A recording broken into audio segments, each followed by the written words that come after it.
नमस्कार, प्रवास साक्षी देख रहे हैं आप। आपके साथ मैं हूं अंकित सिंह। बिहार एक्सप्रेस में आपका स्वागत है। व्यापारियों, राजनेताओं, वकीलों, शिक्षकों और आम नागरिकों को निशाना बनाकर एक के बाद एक अंजाम दी जा रही हत्या की घटनाओं ने बिहार की कानून व्यवस्था को लेकर गंभीर चिंताएं पैदा कर दी है। पुलिस ने इन घटनाओं के लिए अवैध हथियारों और गोला बारूद की व्यापक उपलब्धता को जिम्मेदार ठहराया है। पिछले 10 दिन में व्यवसायी गोपाल खेमका, भाजपा नेता सुरेंद्र कुमार, 60 वर्षीय एक महिला, एक दुकानदार, एक वकील और एक शिक्षक सहित कई लोगों की हत्याओं ने चुनाव से पहले बिहार को दहला दिया है।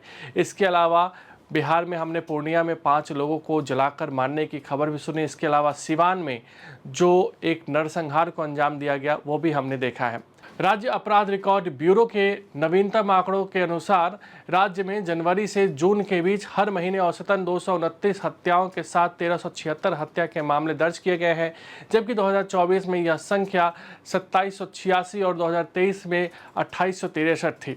वरिष्ठ पुलिस अधिकारियों के अनुसार अवैध रूप से निर्मित या बिना वैध लाइसेंस के खरीदे गए हथियार के प्रसार और कारतूसों व गोला बारूद की अनियंत्रित उपलब्धताओं ने हाल में हिंसक अपराधों में तेजी ला दी है। एनआरसीबी के आंकड़ों के अनुसार राज्य 2017, 2018, 2020 और 2022 में हिंसक अपराध दर में दूसरे मामले पर रहा है। पुलिस महानिदेशक विनय कुमार ने कहा कि ज्यादातर हत्याओं के पीछे जमीन विवाद और संपत्ति के मामले मुख्य कारण है। ऐसे मामलों में पुलिस की भूमिका सीमित होती है और यह अपराध होने के बाद शुरू होती है। अपराध का पता लगाने में हमारे बल ने 100% की दर हासिल की है। हालांकि डीजीपी ने दावा किया कि पिछले साल की तुलना में संगठित अपराध में कमी आई है। उन्होंने कहा कि बिना वैध लाइसेंस के अवैध रूप से निर्मित या खरीदे गए हथियार का प्रसार, गोला बारूद की अनियंत्रित उपलब्धता ऐसे मुद्दे हैं जिन पर अधिकारी और पुलिस गौर कर रही है। अतिरिक्त पुलिस महानिदेशक कुंदन कृष्ण ने कहा कि इतनी बड़ी आबादी वाला राज्य जिसकी 60% से ज़्यादा जनसंख्या 30 साल से कम उम्र की और बेरोजगार है, कानून व्यवस्था की समस्याओं से ग्रस्त होना स्वाभाविक है। बिहार पुलिस के विशेष कार्यबल के एडीजी क्रिस्टन ने यह भी कहा कि हिंसक अपराधों पर लगाम लगाने के लिए मौजूदा व्यवस्थाओं की खामियों को दूर करने और शस्त्र लाइसेंस जारी करने की प्रक्रिया को मानकीकृत करने की ज़रूरत है। जनसंख्या के अनुपात से जिलेवार हथियारों के लाइसेंस के विश्लेषण से पता चलता है कि भोजपुर में सबसे ज़्यादा घनत्व है, जहां प्रति लाख जनसंख्या पर 205 हथियार और 196 लाइसेंसधारी है, जो पटना से आगे है, जहां प्रति लाख जनसंख्या पर 161 हथियार और 156 लाइसेंस है। शस्त्र अधिनियम के मामलों और हिंसक अपराधों के बीच संबंध दर्शाता है कि पटना फिर से सूची में सबसे ऊपर है, जहां सालाना औसत 82 हिंसक घटनाएं होती है। इसके बाद मोतिहारी 49.53, सारण 44.08, गया 43.50, मुजफ्फरपुर 39.93 और वैशाली 37.90 का स्थान आता है। हालांकि जिस तरीके से बिहार में अपराध के मामले सामने आ रहे हैं, उससे सियासत ज़बरदस्त तरीके से तेज है। तेजस्वी यादव हो या फिर राहुल गांधी हो, दोनों साफ तौर पे कह रहे हैं कि बिहार में गुंडा राज है।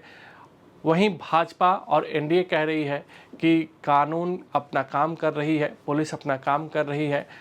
लालू राज का याद दिलाया जा रहा है, जंगल राज की बात कही जा रही है। तो कुल मिलाकर वार पलटवार तो हो ही रहा है, लेकिन कानून व्यवस्था को लेकर कई सवाल उठ रहे हैं। सुनिए सम्राट चौधरी और जीतन राम मांझी क्या कुछ कह रहे हैं। चुप है, चुप कहाँ है। देखिए, मेरा काम, मैं बिहार का वित्त मंत्री हूँ। मेरा काम है, नीतीश कुमार जी को हम लोग सहयोग करते हैं। नीतीश कुमार जी बिहार के मुख्यमंत्री हैं। बिहार में सुशासन है, कोई ऑर्गेनाइज क्राइम नहीं है। अब है क्या कि कुछ विरोधी को सिर्फ ये लगता है कहीं घटना घटी, घटना का कारण भी जानो। खेमका जी का हत्या हुआ, पूरे मीडिया ने हाय तौबा मचा दिया, लेकिन वो नहीं जानने का कारण नहीं पता करते हैं कि भाई 72 घंटे में पुलिस ने आइडेंटिफाई कर दिया। पुलिस का काम यह है, व्यक्तिगत झगड़े में कोई हत्या हो रही है, ये सरकार को रोकना थोड़ा कठिन है, लेकिन किसी भी ऑर्गेनाइज क्राइम को बिहार में नहीं होने दिया जाएगा, ये स्पष्ट है। देखिए, हर बात का जवाब हर समय नहीं दिया जाता है, और जो बातें का कोई जड़ नहीं हो, कोई आधार नहीं हो, आधारहीन बात है, उसका जवाब सत्ता में बैठे लोग देते रहेंगे तो सिर्फ वही करेंगे, वो अपना काम नहीं कर सकते हैं। तो नीतीश कुमार विकास पुरुष हैं, बिहार का काम देख रहे हैं 20 वर्षों से। वो इसी समय अगर लगे रहेंगे तो उनका समय जया होगा। रही बात लालू यादव का नाम आपने लिया, उनको लॉ एंड ऑर्डर पर बोलने का कोई नैतिक अधिकार नहीं है और उसका एक ही चीज करते हैं। जनसंख्या है बिहार में 13-14 करोड़ के लगभग में जनसंख्या हो गई है और आज के ज़माना में सिर्फ बिहार नहीं दूसरे राज्यों में भी देखिएगा तो ये कीजिएगा, दोनों में कंपैरिजन कीजिएगा तो बिहार में लॉ एंड ऑर्डर उस हालत में खराब नहीं है जितना अगल बगल के राज्यों में खराब है। लेकिन बिहार में स्थिति ये है कि जब कभी भी घटनाएं होती है उसका त्वरित निष्पादन होता है, कार्रवाई होती है। अभी हाल में देखा कि एक व्यापारी की हत्या हुई तो 2-3 दिन के अंदर ही सारा उद्भेदन हुआ और जो हत्यारा था उसमें से एक को ठोक दिया गया है। क्या लालू जी के समय में ऐसा कभी हुआ था क्या? लालू जी और इनमें फर्क यही है कि लालू जी में जो क्रिमिनल थे वो एक अन्य मार्ग के राही थे, वो एक अन्य मार्ग में आते थे, बुलाया जाता था उनको और विक्टिम पक्ष और जो क्रिमिनल्स थे उनमें समझौता कराया जाता था और कुछ ले दे करके मामला को रफा दफा किया जाता था। वो तो कम से कम इस बार में नहीं हो रहा है। एक अन्य मार्ग का कोई भी क्रिमिनल मुंह नहीं देख सकता है या नहीं चल सकता है उसको।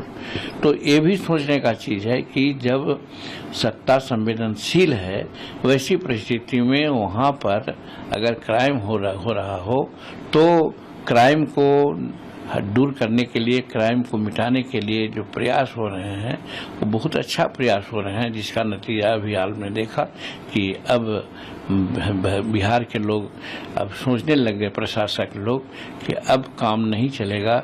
जनतंत्र में एनकाउंटर करना थोड़ा सा अच्छा नहीं लगता है, लेकिन जब नाक से ऊपर पानी बहने लगता है तो स्वाभाविक है कोई कार्रवाई होती है। और उसी सिलसिले में आज नीतीश जी की सरकार ने देखा कि वर्तमान में जो व्यापारी का हत्या हुई और ऐसा लगा कि साहब दिन दहाड़े उस प्रकार की बात कर दी गई तो अब रुकना नहीं है। और यही कारण है कि एक अपराधी को ठोका गया और जो वाकई अपराधी हैं वो जेल के शिकंजा में हैं। और इसमें एक बात और है कि यहाँ पर लगता है कि जो आज इतनी घटनाएं घट रही है वो कहीं न कहीं राजनीति प्रयोजित भी नजर आती है। आज से 6 महीना पहले क्यों नहीं ऐसा होता था? साल भर पहले क्यों नहीं हो रहा था? जब चुनाव नजदीक आया तो देख रहे हैं कि हर जगह कुछ न कुछ घटनाएं हो रही है। और उसमें हम नाम नहीं करना चाहेंगे, पार्टी का नाम चाहे जात का नाम, लेकिन आप समझ सकते हैं कि मेन शूटर वहाँ पर कौन था। अगर आप भी लेना चाहते हैं देश दुनिया की तमाम जानकारी तो आज ही सब्सक्राइब करें हमारे चैनल को। साथ ही नीचे दिए बेल आइकन को जरूर दबाएं ताकि हर अपडेट आप तक पहुंच सके।